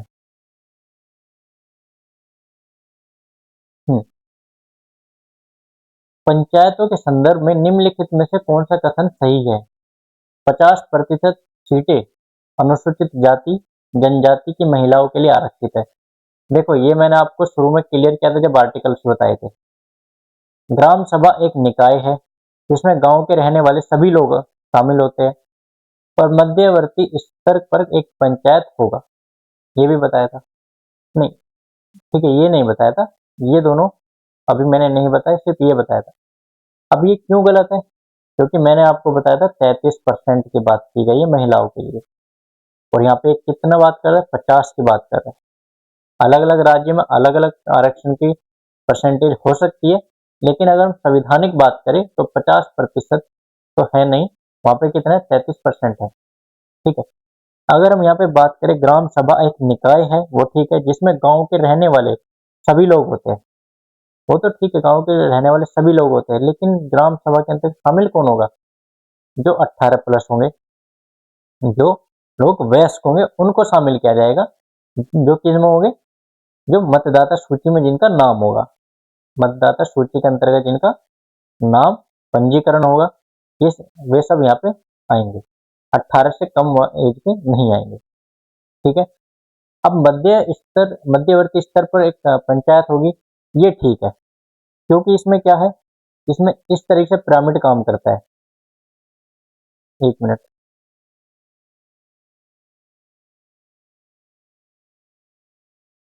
अगर हम यहाँ पे देखें कि किस तरीके से पिरामिड काम करता है, यहाँ पे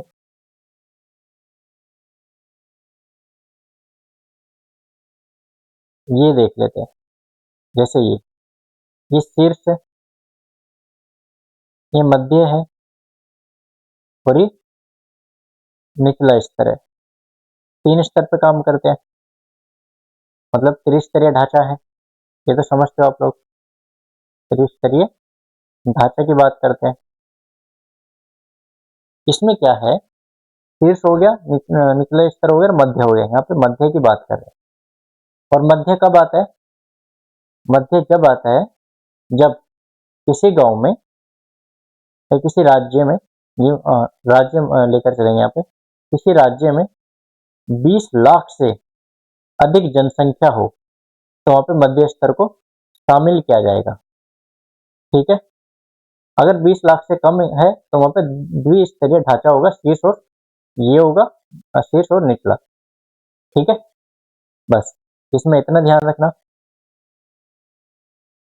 अब देखो, मैंने यहाँ पे ये चीजें क्लियर कर दी है, तो इसका सही आंसर क्या होगा? केवल 3, क्योंकि यहाँ पे 18+ की बात नहीं कर रहा है, और यहाँ पे 50% की बात कर रहा है, और सिर्फ मध्य स्तरीय स्तर एक पंचायत होगी, ये ठीक है। ठीक है। मजदूर किसान संगठन, अगर इसकी बात करें, मजदूर किसान शक्ति संगठन नामक सामाजिक आंदोलन भारत में निम्न में से किससे संबंधित है? RTE, right to education, RTI अधिनियम, मनरेगा, राष्ट्रीय स्वास्थ्य मिशन। अब देखो ये किससे संबंधित है? अगर हम यहाँ पे देखें तो ये राइट टू इंफॉर्मेशन से संबंधित है। किससे संबंधित है? राइट टू इंफॉर्मेशन से। ये इधर क्या लिखा है? व्हाट कैन बी मैक्सिमम, अरे ये इसका गलत है भाई, इसको मत देखना कोई भी। ठीक है।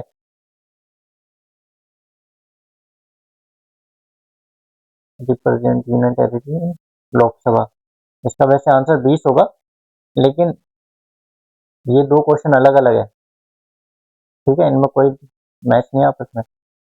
मजदूर किसान शक्ति संगठन, देखो यहाँ पे जो 4 ऑप्शन है, आरटीई, आरटीआई, मनरेगा, राष्ट्रीय स्वास्थ्य मिशन। अब हम इन चारों को पढ़ेंगे आज तक करंट अफेयर से जोड़ करके। ठीक है, कि आरटीई क्या है, आरटीआई क्या है, मनरेगा क्या है, और एनएचएम क्या है। अब हम एक एक चीजों को अच्छे से लेकर चलते हैं। सबसे पहले हम आरटीई की बात करेंगे, या सबसे पहले मजदूर किसान संगठन ले लेते हैं।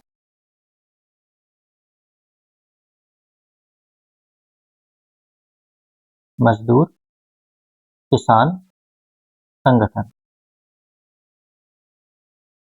किसान शक्ति संगठन ना।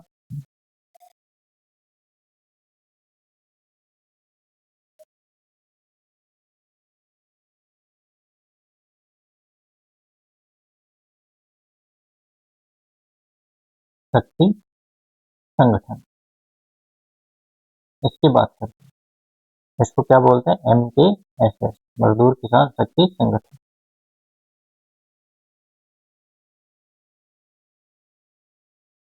यहाँ पे हम क्या क्या चीज शामिल करेंगे? अगर हम यहाँ पे देखें इसकी स्थापना कब हुई, तो हम इसकी स्थापना की बात करेंगे। इसमें सदस्य कौन कौन थे, हम ये बात करेंगे यहाँ पे। तो इसकी स्थापना हुई है 1990 में, ठीक है। और इसके सदस्य अगर हम देखें यहाँ पे, तो सदस्य कौन है? अरुणा रॉय, अरुणा, एक मिनट दोबारा लिख दे रहा हूँ,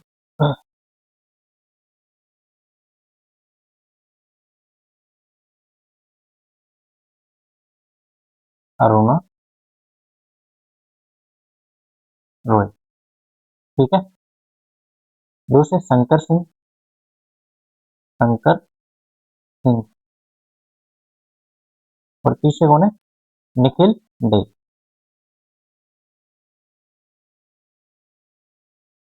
ठीक है। ये तीन यहाँ पे सदस्य इसमें शामिल है।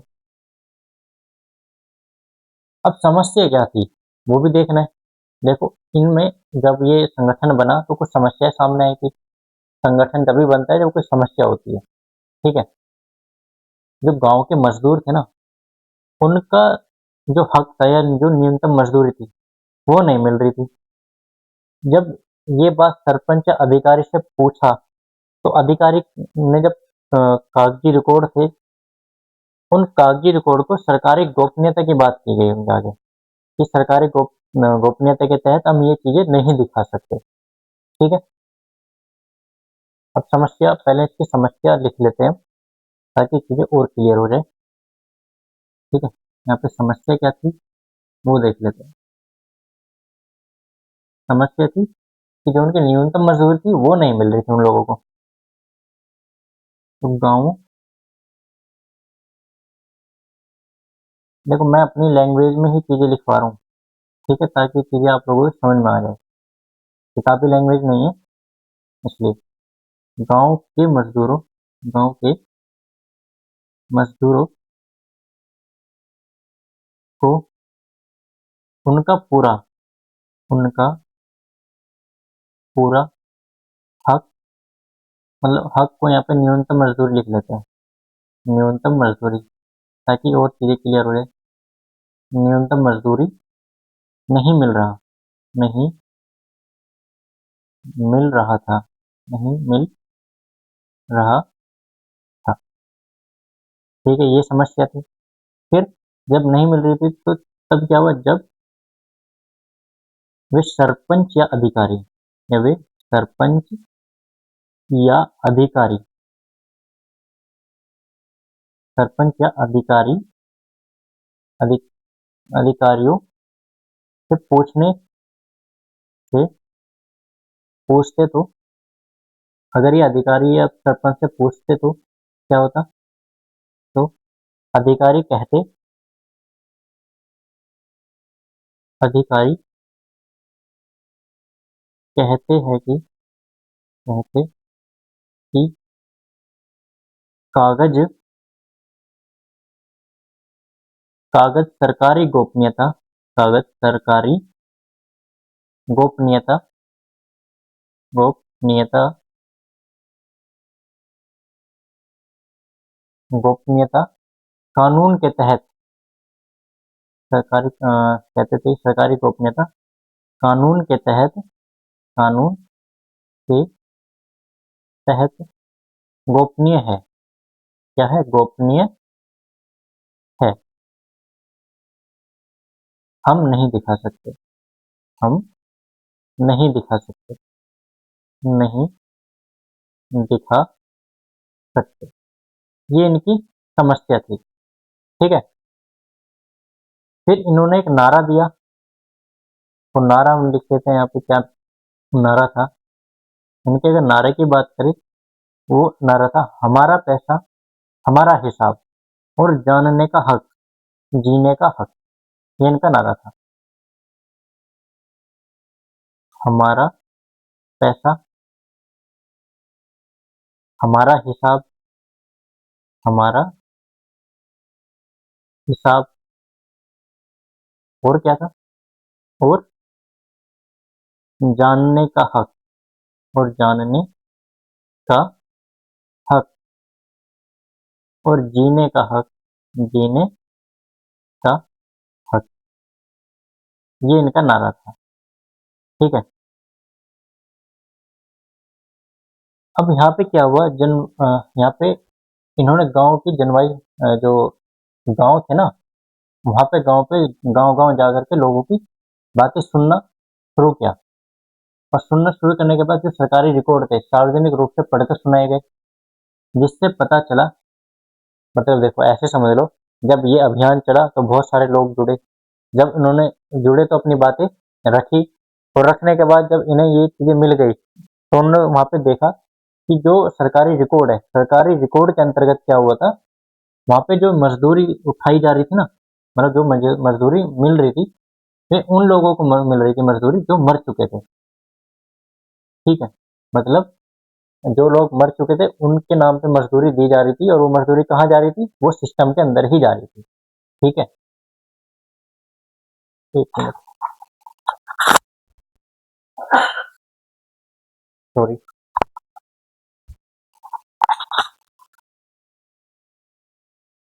तो वो मजदूरी कहाँ पे गई थी, वो मजदूरी किनके नाम पे वहां पे मिल रही थी, जो लोग मर चुके थे। ठीक है। अब इन्होंने इस चीज का जो आंदोलन किया था, कि इस आंदोलन से ही क्या हुआ था, यहाँ से ही राइट टू इंफॉर्मेशन अधिनियम बनाया गया था, सूचना का अधिकार। इसी केस से निकल करके सामने आया था।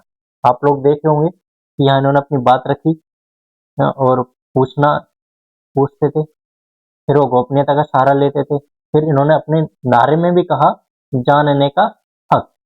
तो यहाँ से क्या निकल कर रही है, यहाँ से राइट टू इंफॉर्मेशन की चीज बातें निकल के सामने आ रही है। तो हम इसको थोड़ा और लिख लेते हैं, जन सुनवाई का मॉडल। क्या लिखना है, जन सुनवाई का मॉडल, जन सुनवाई का मॉडल, इसकी बात करते हैं।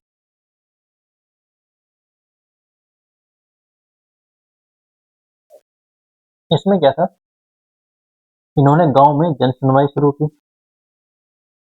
इन्होंने गांवों में गांवों में जन सुनवाई शुरू की शुरू की और सरकारी रिकॉर्ड सार्वजनिक रूप से पढ़कर सुनाए गए। और सरकारी रिकॉर्ड सरकारी रिकॉर्ड सार्वजनिक रूप से सार्वजनिक रूप से सार्वजनिक रूप से पढ़कर सुनाए गए, पढ़कर सुनाए गए, जिससे पता चलता है, जिससे पता चलता है चलता है कि लोग मर चुके थे, लोग मर चुके थे, उनके नाम पर उनके नाम पर मजदूरी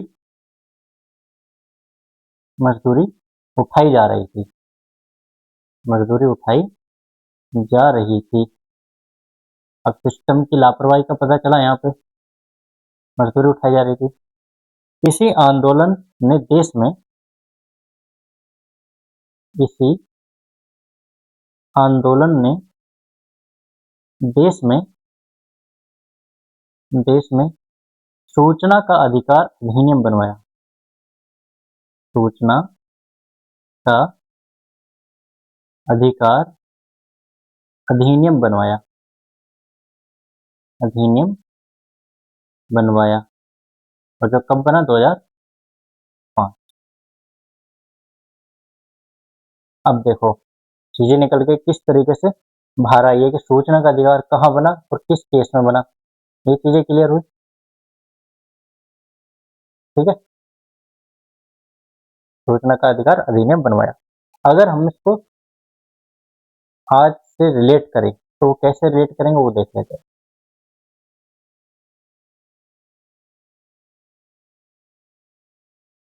करंट अफेयर 2025 से 26 यहाँ पे बात करते हैं। ठीक है, इसके अंतर्गत जो पहला विवाद था, विवाद डीपी एक्ट बनाम आरटीआई। विवाद क्या था, डीपी एक्ट बनाम आरटीआई। सरकार ने डिजिटल व्यक्तिगत डेटा संरक्षण, सरकार ने डिजिटल व्यक्तिगत डेटा संरक्षण मतलब डीपी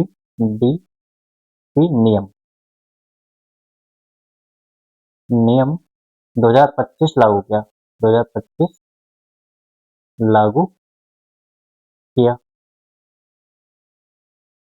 इसके तहत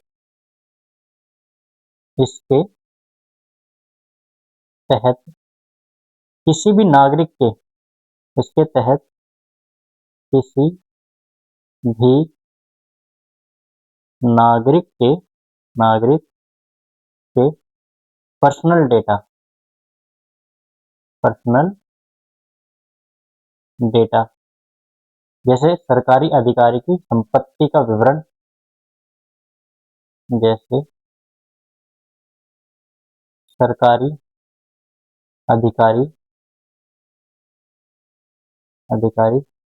की संपत्ति का विवरण, की संपत्ति का विवरण या राशन कार्ड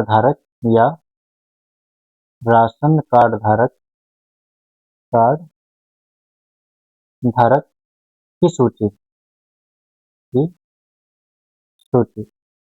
को छुपाया जा सकता है, छुपाया जा सकता है। तो समस्या क्या है अब इसमें, जो समस्या उभर के सामने आई वो तो देखना पड़ेगा। समस्या क्या है यहाँ पे,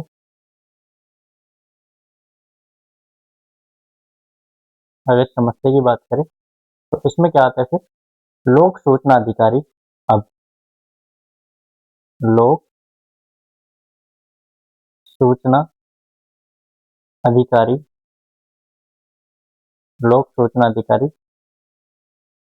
PIU अब भ्रष्टाचार को छुपाने के लिए भी, अब भ्रष्टाचार को छुपाने के लिए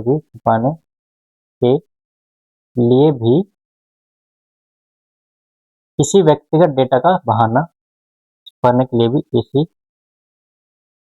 व्यक्तिगत डेटा का बहाना बनाकर आरटीआई आवेदनों को खारिज कर रहे हैं, आरटीआई आवेदनों को खारिज कर रहे हैं, खारिज कर रहे हैं अब देखो यहाँ पे चीजें क्लियर हुई कि जो डिजिटल व्यक्तिगत डेटा संरक्षण है और आरटीआई को लेकर के इन दोनों में विवाद उत्पन्न हुआ। क्यों हुआ? क्योंकि एक नियम लागू किया गया जिसके तहत बोला गया कि जो नागरिक का पर्सनल डेटा है, जो सरकारी अधिकारी की संपत्ति या विवरण है या राशन कार्ड से धारक है, उनको छुपाया जा सकता है कि उनके पास कितनी संपत्ति है, कितनी नहीं, ये चीजें। अब इसका लोग क्या इसका सिस्टम क्या कर रहा है? दुरुपयोग कर रहे हैं। वो हर चीज को किससे जोड़ दे रहा है? व्यक्तिगत डेटा का से कनेक्ट कर दे रहा है कि ये पर्सनल चीजें, इनको हम रिवील नहीं कर सकते। तो इससे क्या हो रहा है? जो आरटीआई आवेदन जो गई है उनके पास, जिन लोगों ने आरटीआई लगाया है, उन सबको खारिज कर दिया जा रहा है। ठीक है। अब ये कहाँ पे गया? फिर कोर्ट में गया। अब जब ये कोर्ट में जाएगा तो उसमें अब देखना पड़ेगा कि कोर्ट ने क्या रुख अपनाया अपना। यहाँ पे देखेंगे न्यायालय का रुख, न्यायालय का रुख वो क्या है? फरवरी 2026 में में सुप्रीम कोर्ट ने ने इस पर गहरी चिंता जताई है, गहरी चिंता जताई है, चिंता जताई है और मामला बड़ी बेंच को भेजा है और ये केस ट्रांसफर कर दिया और मामला बड़ी बेंच को भेजा है, बेंच को भेजा है। ठीक है। क्योंकि यह कानून पारदर्शिता और निष्ठा के बीच टकराव पैदा कर रहा है। क्यों भेजा है? क्योंकि यह कानून क्योंकि यह कानून पारदर्शिता पारदर्शिता और निजता के बीच निजता के बीच टकराव पैदा कर रहा है, के बीच टकराव पैदा कर रहा है, कर रहा है। ठीक है।